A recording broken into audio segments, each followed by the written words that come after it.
Hörmətli görürmənlər, bugünkü dərsimizdə şekerin örləb ketişi ahvalı haqqında toxtalıb ötümüz. Şeker xuddi qan besiminin örləb ketişiga o'xshashla asosan qini quyilgan, qon tomirlarida to'silgan, kayfiyati va ijtimoiy o'rni iqtisodiy mavqesi to'lab ketgan sharoitda shundoqla badanda her xil yalğınlış ve ziyonliq moddalarning eshib ketishi qatorliq sabablardan şeker o'rlab ketib qoladi. Şeker amaliyotda butun badanimizga kerakli bo'lgan intayin muhim oziqlikdan iborat. Qon tomirlarda to'silish, qini quyuqlashib ketish, ruhiy azob qatorliq ahvollarda o'xshashli qon besimi veya qonda şeker o'rlab ketib qoladi. Qandaki şeker o'rlab ketish degan nima degan vaqtida asosi tomirlarda qonda şeker bo'ladi oziqlik sifatida, ammo qilsimon tomirlarda qon eqimi qiyinlashganligi uchun bu qilsimon tomirlar oziqlantiradigan to'qilmalarga şeker va yaxshi qon va oksigen borolmaydi. Shu sabablik muskullarda buruqtirma bo'lish, hücrelerde ölüş yoki chekinish kelib chiqadi.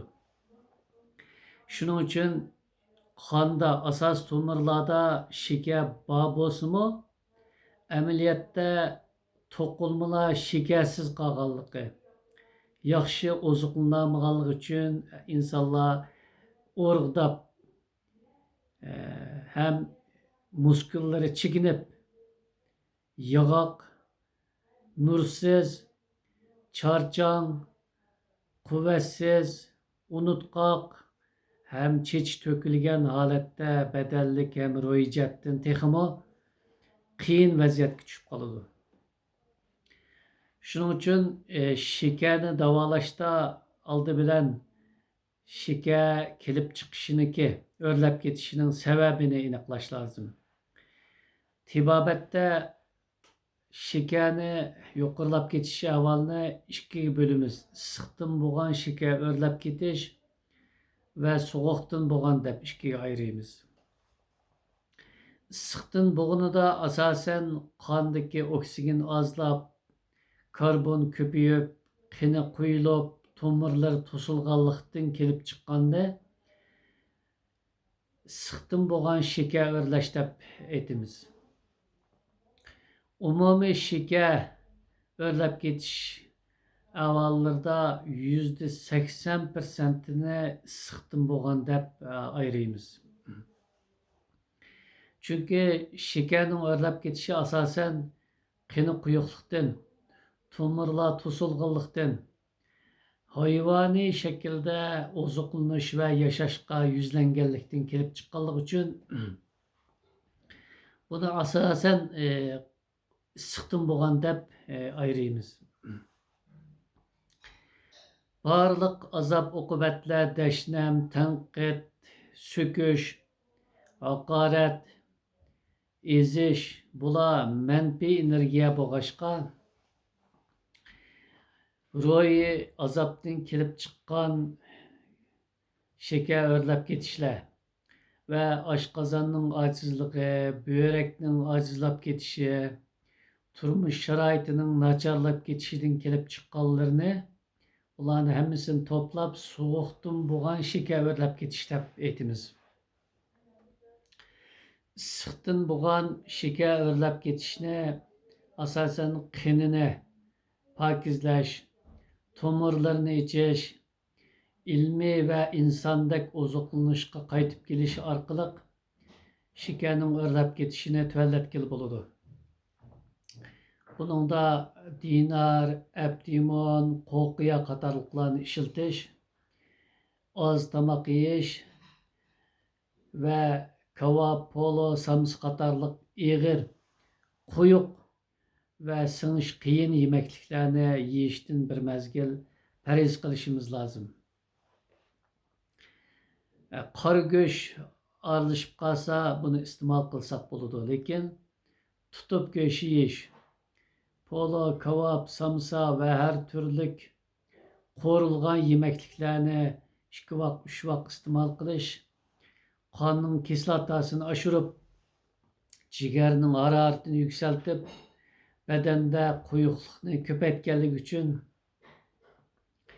şeker uzluksiz o'rlaydi ham bu holat miya to'qimalarga ziyon qilish, zehnining chekinib ketishini paydo qilish, butun badanda tugurchaklashish va to'silishining og'irlab ketishini keltirib chiqarish qatorliq har turli yon va so'ralma alomatlarni keltirib chiqardi.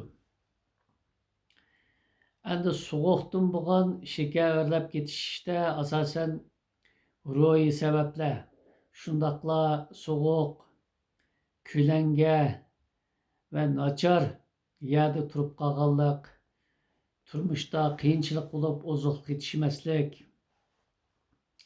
oshqozon va böbrek iqtidori to'lab ketish qatorliq sabablardan kelib chiqqan bo'lg'achqa, bu holatda yaxshi go'shtdan kebab qilib berilsa, tomoqiga no'qut qo'shib berilsa, bu ahvolni tuzatishga texmo osonlik paydo bo'ldi. Shunga shekar o'rlab ketdi deblam davomli shekar tushirish, xuddi qon besimini majbur tushirish qilgandek xato va noilmiy nachar bir turmush va davolash usulidan iborat. Albatta, issiqdan bo'lgan kasalliklardagi masalalarda qinini pokizlashni asos qilganligimiz uchun nafsiga hay berishni tashabbus qilamiz. Soğukdan bo'lgan shekar o'rlab ketishda bo'lsa, oshqozonni va böbrekni quvvatlash, badandagi ozuq va quvvatning seyrilib chiqib ketishini to'sash uchun ma'lum darajada oshqozonni, böbrekni quvvatlaydigan, quvvatning tutib turilishiga sababchi bo'lgan ozuqliklar orqali, dorilar orqali tangshash, davolash qilsak bo'ladi. Issiqdan bo'lgan shekar o'rlab ketishni davolashda qondagi yog', jigardagi yog' va tomirlardagi to'salg'ularni eritguchi so'g'uq tabiatlik tibobat dorilarini ishlatamiz. Issiqdan bo'lgan shekar o'rlab ketishni pasaytish, soğuktan bo'lgan shekar o'rlab ketishni davolashda bo'lsa, quvvatni yuksaltish chorasi qo'llanamiz. Shuning uchun so'g'uqdan bo'lganda kebab berishni, no'qut berishni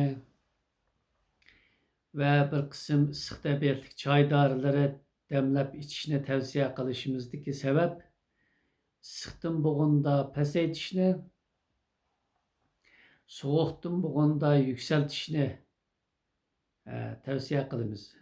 Shu orqali badanning o'zini o'zi idora qilish saviyasini o'stirishga yordamlashimiz, davolash unumi bir qadar osti bo'lsa-mu, bexatar bo'ldi, unumli bo'ladi.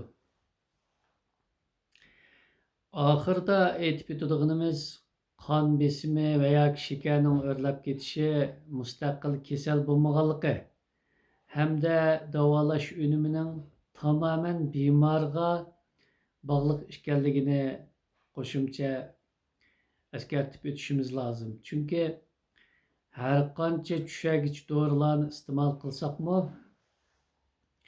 turmushimizda aktiv va yoki passiv holda yomon ish, odat va muomalalardan saqlanolmay qoladi ekanmiz, shakarning tuvallishi mumkin bo'lmaydi. Yoki 3-5 soat tushirish bilan kasal davolanganlik ham bo'lmaydi. Bo'libmi shu issiqdan bo'lgan shekar o'rlab ketishda kishilar o'zining burunqi xatoligini e'tirof qilmay, shakarni besish orqali, insulin ishlatish orqali va boshqa dorilar orqali kasalni vaqtincha davolagandek tuyg'uda kunlarini o'tkazishdan sirt, Bağansırı yuqur dozda işletmese ünüm bermeydigan ahvolga berip qoladi. Shuning uchun sababni yo'qotish, sababni azaytish, yo'qotish tarafdoriga o'tgandan keyin mayli bemor o'ziniki orzusi bo'yicha tibobat ko'rinsin va ya g'arbcha dorilarni iste'mol qilishni umid qilsin, u o'ziniki shaxsiy orzusi. Aldı bilan o'zini to'g'riliqqa, durustlikqa va uyg'unlikqa yuzlandirgandan keyin qandoq davolashni umid qilishi va davolanishi shaxsniki harakatiga bog'liq. Umuman mo'tadil, to'g'ri va o'rta hol yashash nurg'un kasallarniki yuz berish nisbatini azaytishda, kasal bo'lgandan keyin tezroq saqayishda hal qilg'ush omili hisoblanadi. Biz bugungi darsimizda shakarning o'rlab ketishini tushuntirish bahonasida kishilarda ko'riladigan har turli to'g'ri bo'lmagan, quyuq, ig'ir zihnlar bilan rahbarlik qilingan nachar turmush falsafasini tanqid qilib o'tdik. Kishilar o'ziga elib olishdan ko'proq o'zidagi kamchilikni ko'rish va tuzatishga kalla qatirgan bo'lsaydi, nurg'un kasalliklar shakllanish bosqichidan taraqqiyot bosqichiga o'tmayla yaxshi bo'lishga va yo'qolishga yuz tutgan bo'lar edi. Shuning uchun biz bu ochiq va kinoyalik ta'birlardan va bayonlardan o'zimizni bilishga, o'zimizga chegara qo'yishga, o'zimizning ichidagi o'zimizning ism bilan atalgan shayton va buzuq xiyollar bilan kurash qilishga ko'proq ahamiyat berishimiz lozim. Bugungi darsimiz mushagicha bo'ldi. Xayr xo'sh.